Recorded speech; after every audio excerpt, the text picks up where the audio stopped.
From this minifigure that was only available for a singular day, to this LEGO set that hardly anyone even remembers. These are some LEGO items that you definitely don't own. Up first is a set you actually just missed. This is the LEGO Barracuda Seas set, and if you're a part of the LEGO Insiders, you actually could have picked it up for 2,400 points in November of 2024. This set is a micro-scale version of the Black Seas Barracuda set from 1989, one of the best sets from the OG LEGO Pirates theme. It's so sought after that it's worth over $2,500, so maybe one day the micro-scale version will be worth something too. This is just one LEGO item that you'll probably never own, but there are some ones in here that you might not even know exist, so be sure to watch until the end of the video. Up next is a set from a LEGO theme that hasn't gotten a new set in over 10 years. The theme I'm talking about is the Master Builder theme, which ran from 2011 to 2013. Honestly, you'd be pretty lucky if you owned any set from this theme, but just for an example, let me show you the Action Designer set.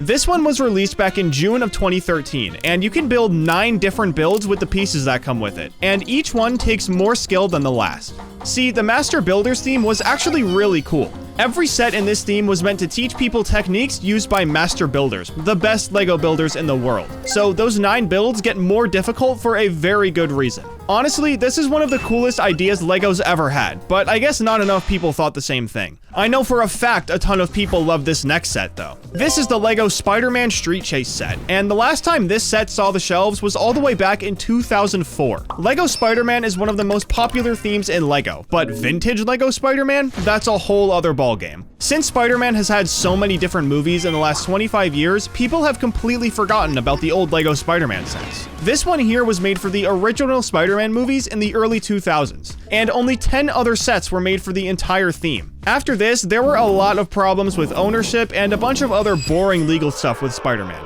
But I think it's safe to say that since this set is so old, you probably don't own it, and you may not have even seen it before. This next set though went way under the radar, so there's no way you could own this one. This is the LEGO Cube Dudes Bounty Hunter Edition, and these guys were the brickheads before brickheads, except they were way harder to get. This Bounty Hunter edition was only available at the Star Wars Fan Celebration V in 2010. Only 2,000 of them were made for the event too. Oh, and they weren't free. Each one cost $75, so even if you were there, you actually had to buy it. The thing about these Cube Dudes is that only 3 sets were ever released for them. This Bounty Hunter one isn't really that expensive on the aftermarket. The problem is just finding one with everything included. However, one of the other 2 Cube Dudes sets is worth an unbelievable amount of money. Before that though, make sure you subscribe to my channel. I post LEGO videos just like this one every single week. Now, about that super expensive Cube Dude, funnily enough, it's actually this Buzz Lightyear set, and it's valued at around $4,000. Usually, you'd think anything LEGO Star Wars would be worth way more than Toy Story, but once I tell you about this set, I think you'll understand. The Buzz Lightyear Cube Dude was also made in 2010 and was also available at a certain event. Buzz was available at the 2010 Toy Fair, so unlike the Bounty Hunter edition, people were there for way more than just a singular movie franchise. Here's the kicker though, only 150 copies were given out at the 2010 Toy Fair, so it was super difficult to get one. This definitely adds to the value, but the real reason this Buzz Lightyear set is worth so much money is because every copy was signed by Angus MacLane. Even if you've never heard of this guy, you've definitely seen his work. He's mostly known for his animation work at Pixar Studios, and he's got an insane resume. He worked on Toy Story, Cars, Ratatouille, The Incredibles, WALL-E, Up. The list just goes on and on. He's one of the GOATs of Pixar, so a signed LEGO set of a character from one of his movies, that's the perfect recipe for value. Not every rare LEGO set is like this though. Some of them have every ingredient for a valuable set and somehow end up not being that expensive. Like the Ramboll oil platform from 2008. This set was made in collaboration with Ramboll Oil, a Danish oil and gas company. Only 100 of these sets were ever made and they weren't even available in stores. These sets were actually handed out to employees at Ramboll. Now you'd think it'd be worth a ton of money because of this, but it's only worth around $450. The problem with this set though is that since so little of them were made and the fact that they were given to Ramboll employees and not LEGO fanatics, finding a sealed version of this set is pretty difficult if you don't know where to look. There are a few listings on Bricklink, but if you search it up on eBay, the only thing that comes up is a minifigure that wasn't even in the set. So your average person probably isn't finding it. But this set is pretty low on the totem pole for hard to find LEGO items, especially when you have stuff like the Club Max minifigure from 2010. This minifigure is actually pretty easy to find on the aftermarket. That is, if you've even heard of it. Max is the mascot of the Lego Club, Lego Magazine, and Brickmaster, so he's a pretty iconic minifigure for the true Lego fans. He was on the shelves from February 2010 to October 2011, which is actually a super long time, but he was packaged in a plastic bag. And let's be serious for a second, 2010 and 2011 were prime years for Lego Star Wars, so there's no way I was picking up Max at the store.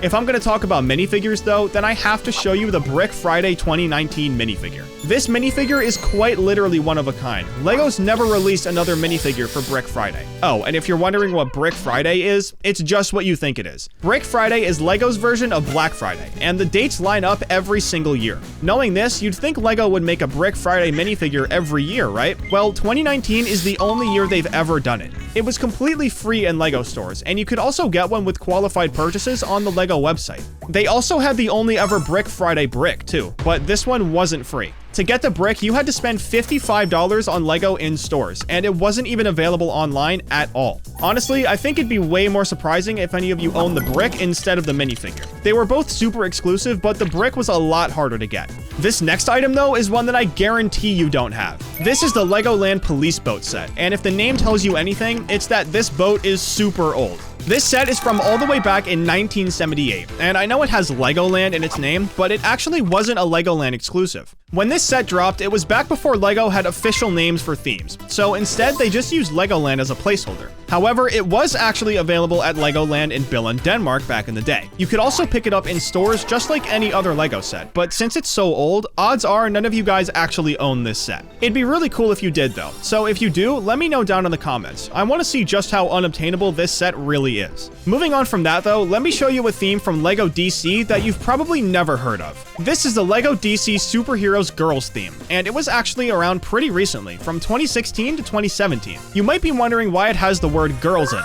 Well, it's because this theme was targeted at young girl builders. The theme was based on a TV show called Superhero High School, a show where 4 teenage superheroes attend Metropolis High School. Seeing as how the theme was only around for a year, that probably means it didn't sell very well in stores. So honestly, I'd be surprised if you owned a single set from this theme. This happens a lot with Lego themes, but none of them are quite as cool as the Designer Program and the Bricklink theme.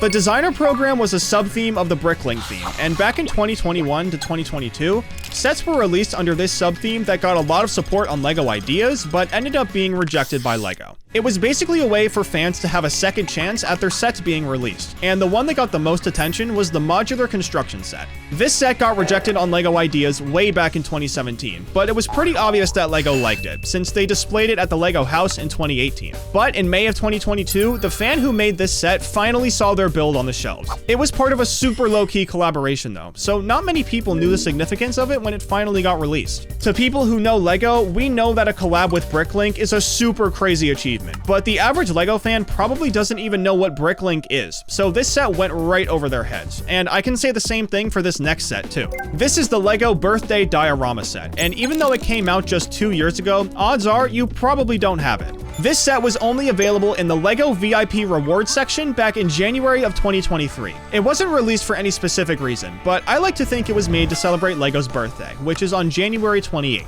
In their entire existence, Lego's only released 6 sets in total about birthdays. This diorama is one of the most recent ones, but the first one was the birthday cake set from 2012. Honestly, this birthday theme feels like something that's only kept around as a joke. I mean, Lego hardly makes any sets for it. 6 sets in 13 years, that's not a great ratio. So let me show you one of the coolest items in this whole video. This is the Vintage Minifigure Collection set, and this is one that I'd really like to have. It was released all the way back in 2008, but inside you get the Mount Rushmore of minifigures. It comes with the classic red spaceman, aka the GOAT, the classic fireman, an Octan minifigure, a classic prisoner, and a mad scientist. One might argue that the classic police officer should be in here too, but this set was released by Lego themselves, and I personally am not going to argue with the source. This minifigure collection is kind of for the old heads though, so let me show you one that was handcrafted for Gen Z. This is the Target minifigure gift set, and if you knew anything about Lego back in the day, you already know there are some goats in here.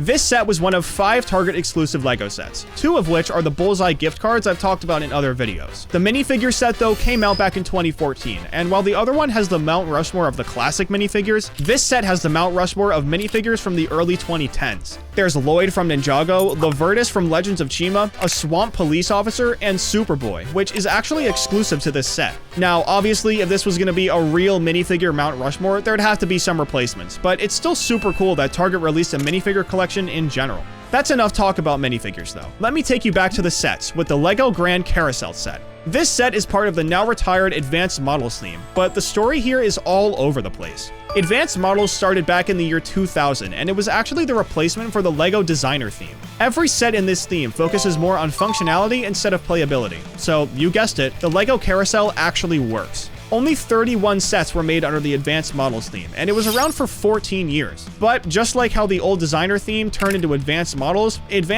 actually turned into the Creator theme. I'm not exactly sure what's been going through LEGO's mind for this theme, but because of all the name changes, it's produced some pretty valuable sets. The Grand Carousel is around $2,000 on the aftermarket, mostly because it's functional and the fact that it's branded with a theme that hasn't been around in over 10 years. This makes it pretty difficult to get your hands on, unless of course you just want to cough up $2,000. But as we know, this is on the low end for LEGO sets. Let's end this video off with the LEGO Knights Challenge set. This set is from the original castle theme from the late 1980s, and if you know anything about vintage LEGO, then you know this set is going to have a crazy price tag. It dropped all the way back in 1988 for 20 bucks, and now this set sells on the aftermarket for $6,500. The sets from the original castle theme are some of the most sought after sets in all of LEGO, so unless you got super lucky and had this set from back in the day, I think it's safe to say that you don't own it. What was your favorite item in this video? Be sure to let me know down in the comments, and don't forget to subscribe.